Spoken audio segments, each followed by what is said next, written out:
Hello and welcome to Flooring Models Kit View Time. Today we've got Airfix's latest release. This is the 1/35th scale. This is the FV-622 Stalwart Mark II. A lot has been said about this kit. I'm a little bit late to the party. I appreciate that. So we've been talking about short shuts on this kit and some fit issues and various bits and pieces. I've been hearing all these people say about it. So I thought, you know what? I better have a look in mine and see what mine's like. So, as you can see, really nice bit of box art. So think banana splits, 6-wheel drive, amphibious vehicle. So again, it was pretty much, I think, in the military sort of 80s, 90s time and all the rest of it. Again, if you go on some certain YouTube channels and that, Mr. Hughes springs to mind as well with some of the work he's done with it, but there's plenty of other ones with these actually in action, because obviously they've been sold now out to the civilian market and some people are running them as well. Also, I know a couple of guys who have personally been involved with these things, including some fires. Apparently he's a little bit notorious for the tarp on the back catching with the exhaust. And I've heard real horror stories of certain very expensive missiles and things like that going off and cooking off on these things where they've actually caught alight and all the rest of it. But anyway, it is a cool little bit of kit as well. So as you say, I always think banana splits. That's what first thing jumped to mind when I saw it. So on the kit, again, we've got usual bits down in here. So you've got three little options down in here. We've got British Army 1980 again, and then obviously we've got another one from 1981 with D Squadron 4th Tank Regiment, and then obviously we've got one down in here from Ordnance Corps, which is Vehicle Depot in 1969. So it was obviously down in the 60s, 70s and into the 80s. I don't know exactly when it got decommissioned, so to speak. So kit number for this one is A1381. All right, mine is sealed, although the box is a bit weird. I say it's like the lid's too big for the box and they sort of squished it in. But as you can see down in here, this is sealed. I am aware some of them have been opened apparently by Airfix as well, just to have a look-see and see what we've got. So straight off the bat, we are greeted by one giant bag, and that's not helpful. I can hear bits falling around in here already. All right, that's something I don't like, these giant one bags. But yeah, anyway, we've got that. And then over on here, we've got the instructions. So as always, we'll start with these as well. I'm hoping there's some decals in here or something. I just haven't found them yet. Where are they? There we go. Got a few decals. We'll look at those in a moment. Okay, so working down in here on the lower hull. So we got these, which I think are like headlights or something. Maybe something down in here as well. They're 90 degrees to the front of it, as you can see how these fit on. So that's the sections it's talking about with them going down in here. Making sure you remove the injection point pinholes just down in here as well to get rid of those. Another one of those things going on the sides right the way through, talking about both sides of those. Then I assume this is the front plate being fitted there, this one, or the rear plate, one or t'other.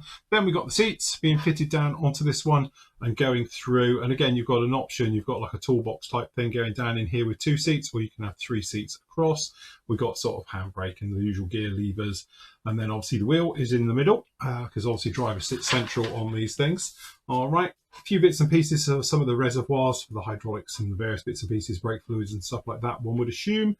A little bit of a dashboard being fitted down onto this one, other levers and various things going down on here, as you can see. And it looks like the battery being up here in the front as well. So we've got a battery holder right the way through. Rear bulkhead being fitted down onto this one.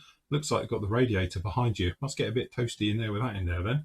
All right, and again, we've got the sides being fitted down onto this one. There's no doors. You've got to go in and out the top hatch, i.e. it keeps it watertight all the way through. So again, very nice on there. All right, good little thing about opening up the holes, the various bits and pieces. I assume this is for grab handles and the like being fitted down on there. The troublesome exhaust area, apparently.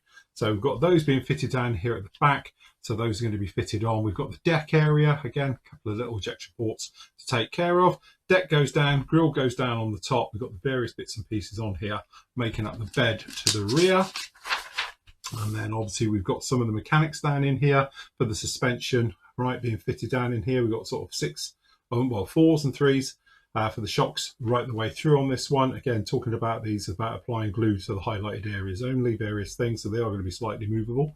All right, with those down in there. Again, we've got, obviously it's 6-wheel drive, posable gear, so it's click form as well to make sure they go, so don't glue those. All right, so those being fitted down onto this one. and all the running gear and the lumps and bumps underneath this one going in, as you might imagine, all the way through. Basically, it's going to be a total repeat on the other side to do. And then obviously we've got hubs being fitted down onto this one, and so some more bits and pieces down underneath. And again, the belly plate being fitted down underneath there. All right, with that one all put in, we can get the actual brake discs being fitted down onto this one. And then some of the small things, like obviously you've got steps and grab handles, things like that, fitted. Glasswork all goes in from the outside, so that's going to make it nice doddle for painting and all the rest of it. So mask the inside, spray it, and then put the glass in afterwards. It's got molded in wiper blades, which is fair enough.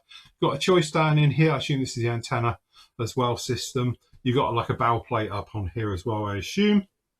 And then obviously all the lumps and bumps being fitted right the way over this.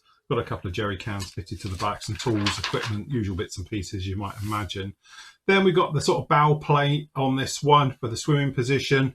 So that one can be fitted down in the lower position. So basically what it's doing is it's forcing the water away so it doesn't come up over the front. So that's how this one works as well. So if you are doing it deployed, again, same thing ago, you've got the hatches. You can have them open or closed on the top. You've got the beds. Hopefully you might have up and down as well, because obviously they do come down, but just like that. Wheels being fitted onto this one, wheels and hubs, mud flaps, usual things. Lights being fitted onto this one. We've got this, I think these are clear, but they've sort of done them. It's a little bit weird. It should be in photo etch really, but again, they haven't done it. So we've got those being fitted onto this one. And then we've got that tarp area on the top. If you're doing a tarp, then obviously you're going to be fitting that area in there like that, or you might be doing it without. Again, personal choice on that one. Then we've got your marking options. So it is that usual thing down in there, bronze green, and obviously with the matte black as well for the camo patterns. So again, we've got this one down in here from the Rhine. We've got this one over here is West Germany as well with D Squadron. And then again, just on the back, we've got this other one, which is just normal sort of bronze green over everything on here as well for the depot in Wiltshire, 1969 as well. Interesting vehicle. Looks like it goes together quite straightforward with no real problems. We've got the decals, which look all right. Got some eyes, little bits going on here, nothing massive. Got some dials and all the rest of it, but everything looks all right. At least the Union Jacks in register and usual things. So that's pretty darn good. And then we have one giant bag. Now I'm acutely aware that there has been some short shots and some problems, so I'm going to keep an eye out for those. I'm also acutely aware I've got stuff running around the bag.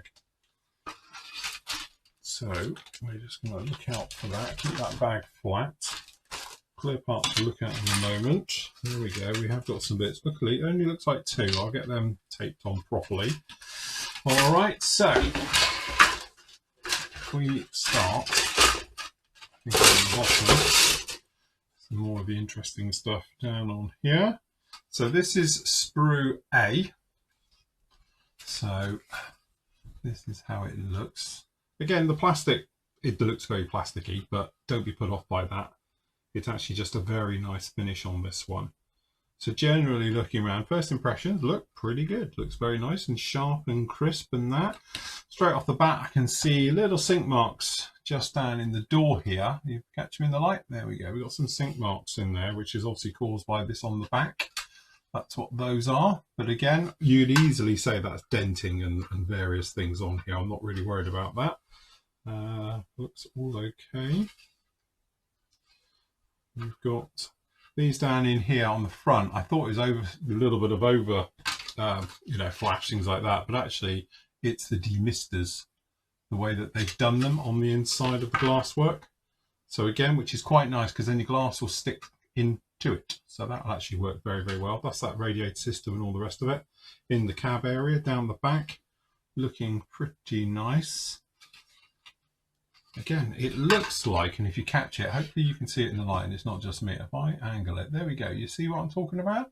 It looks like the ejector pins are almost coming through because they're there, but they can't be because there's a lot of meat there. I don't think they are. I think it's just obviously perhaps a cooling little stain almost. Bottom plate right the way through. Not too much looking good in there. And then we've got obviously these here. Yeah, by the time it's all made up with all your bits and pieces, you'll be fine. On the inside, it looks pretty good. You've got a little bit of checker plate down in here. It's going to be your cab area on the floor. Again, down in here, we've got a little bit on the doors and things, but again, we have got a few ejector pins around in here. So, you know, you've got a big one here, but hopefully with the bulkhead in there, you're not going to see that. It's going to be hidden. So that's okay. Got a few ejector pins down on here. But yeah, very nice. What I would say though, the sprues are, it's really hard plastic, which we like. I don't like that soft soapy stuff. I tend to find that a little bit sort of weird and everything. So, more parts all coming off. That's why we need separate bags, people. Okay, so down in here, we've got some of the bed areas and things. Some of this clearly has already been broken off. That's what I'm saying about, I don't like it when it's, you know, on sprues like this. Because the exhaust system, clearly this one's come off. The bed itself, to be honest with you, looks pretty good. That looks all right. I think by the time it goes through down in there, we've got another plate that's going to fit on, which is this one over here. It's going to fit in here. Looks pretty darn good. Underside, not going to see much anyway. That looks all right. Rear tail area for the tail area of this one. The sides, and again, you know, again, it depends on which way you want to look like this. It's sink marks galore in this, but I don't know. I would say it's fine because, you know, you could put away that it's actually, you know, a little bit of, you know, really a little bit of stress skin effect, if you like, for want of a better word, in there. So I'm not too worried about that. But you have got them in here. Look, there's one on the floor here. And again, it's because of this detail. It looks like you've got the temperatures are not quite right on the mould. So yeah, there's a few of those in this. But all seems to be okay. We have got the exhaust system that's come off and all the rest of it. So that's down in there. We'll keep that separate. And we've got this guy as well, which looks like it's the batteries. Looks good detail. It's a shame it's not on the sprue, but hey ho, we'll keep those separate. Whilst we've got all the small stuff, we've got the jerry cans and some of the tools here. And again, looking good. These are water ones. So I think water is normally black, technically, on these. So that looks all right. Pick, shovel, and all the rest of it. Shame there's a whacking great ejector pin in the back of the shovel, though. But you're not going to see that. I'm being picky now. I'll stop. Okay, so down in here, obviously you can't go wrong with all the tyres and wheels. Two-part tyres, separate hubs, which is fair enough indeed. So I think what we'll do, we'll start this way around. Got all your small parts. All look pretty good. That's okay. People often talk about me and they say about like release agent, and modern kits don't have them. Beg to differ, because this is what this is. It's really shiny because it's glistening in release agent. You can feel it. Now it's got that silicone feel. But yeah, there's a lot of release agent on this. Which it may be because there are lots of small parts and they're trying to get them off. But that's why it's looking so shiny on the camera. So just make sure you wash your parts. Highly recommend it. All right, the one time we do want to see sink marks and things is here. So this is the cushioning and it has got a little bit, but I assume that's been put in there on purpose. All right, mud flaps at the back. This is that bow plate here for deflecting the water, or you've got it in the folded up position. And again, we've got seats and various things down in here. The wheels, so obviously this is the brake disc system for this one. Looks pretty good all the way through, but you can probably see it. Oh, hopefully you can see it. This thing's really shiny, this particular sprue, and it's because it's covered in release agent, so it's okay. All right, so next up down in here, we've got the wheel hubs and all the small little bits and all the tiny bits which are going to make your suspension look good and stuff like that. So we've got loads of little D-rings down in there, little areas, hubs, things like that as well. We've got the drives just down in here and across. Suspension with the shocks. Wheel hubs, looks pretty good, pretty decent. Not a lot on the inside. All right, and then obviously we've actually got the suspension system, the way it actually works on this. I don't know the technical name for it, but looks to be okay. And again, all the parts are all okay on this particular sprue, and they're all there. Last up, we've got the canvas roof. To be honest, looks okay. Got the side area, got the little pinch marks down in there. They're a little bit generic, the little pinch marks as if it's been pulled. Would have been nice to see a little bit of difference in them instead of using the same stamp every time. But yeah, that's all right. That's perfectly fine. Various ones down in there. The centre roll looks okay. So yeah, I haven't seen any short shots on this one. Like we've seen, I have seen and got the horror stories and that with it. So I'm quite happy with that. I'm not sure where they are, because I would say I don't tend to watch other people's reviews and that, because I don't want to be led by anybody and sort of copy just what they're saying. So but I know that there has been a few little issues with this particular kit. That's not working. Hold on, now we're stuck. Let me get it through. Okay, so last up, we've got the clear parts, which, let's face it, you can't screw up flat clear parts. Or can you, Airfix? No, you can't. That's all right. They're all good. That's pretty good. There is a little bit of magnification in these. That's why you can see them doing that. But generally, I think they're okay. I can't see any wobble in there or anything else. The wiper blades are moulded in, so it's going to be a right pain to try and paint. But I can understand why they've done them. You know, trying to fit them afterwards. But yeah, just be one of those ones. We've seen some of their other kits. You've got dual ones, so moulded in parts and not. So then you've got the option to put them on yourself. But they've elected to go down this route. The only thing I'm not a fan of is this. What is this? So this is supposed to be like a grill system, but I wouldn't know how you're even supposed to paint that because it's just smooth on both sides.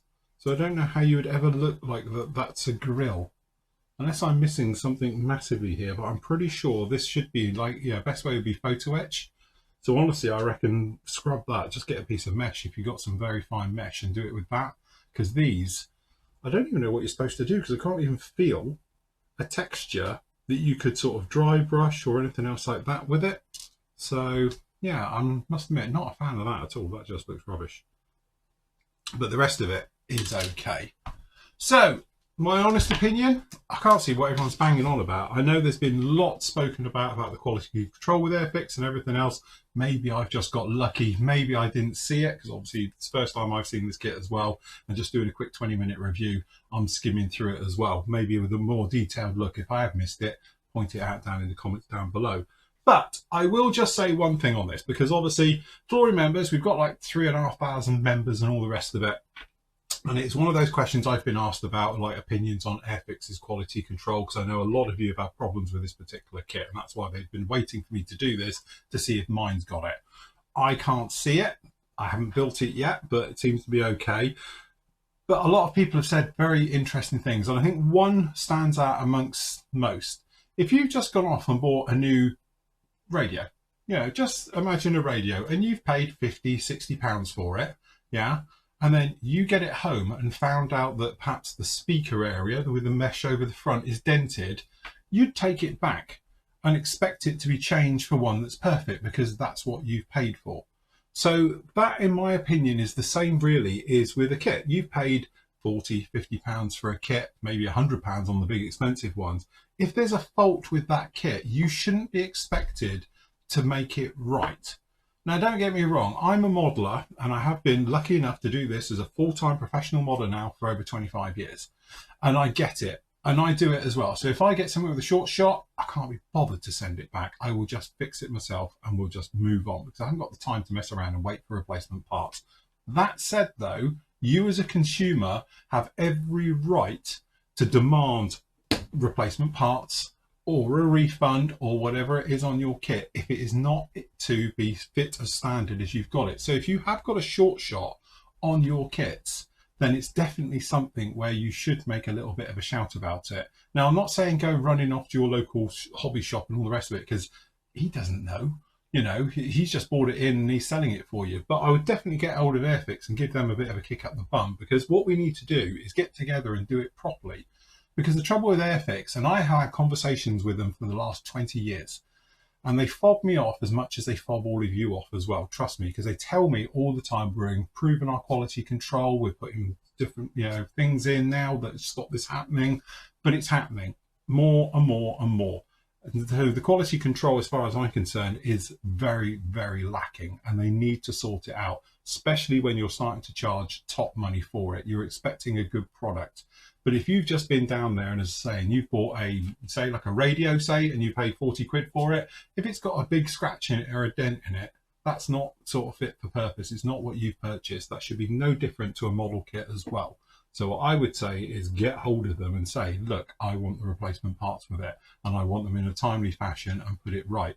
If that is the case, they shouldn't be releasing it. And I know they're going to turn around and say, and I know lots of Airfix personally as friends as well, and I'm not often told various things about it, but what I would say is there's no point them waiting to see what percentage is a fault with it. If there's one person's got a fault with the kit, it should be dealt with and put right. They shouldn't just sit back and say, well, we're going to wait and see how many are faulty before we do anything about it, because to me, that's wrong. All right, they should be putting it right away, or in a timely manner as fast as possible. But that's the rant over from me. Apart from that, I have to say, it's a really nice kit. It's something different. It's something you get a little bit excited about. Maybe you've never seen one before. Maybe you go off and watch some YouTube videos on it and suddenly think, that's quite cool, actually, like I've done. So I can actually say I highly recommend it. It's a great little kit. It's Airfix's own design as well. So it has one of theirs. They haven't like farmed it out to another third-party company who's done it. It is theirs as well. So it's nice to see them tackling British subjects that are a little bit different as well. So from my point of view, it gets my vote. Anyway, that's it from me. That's the Airfix's new 1/35th scale Stalwart Mark II.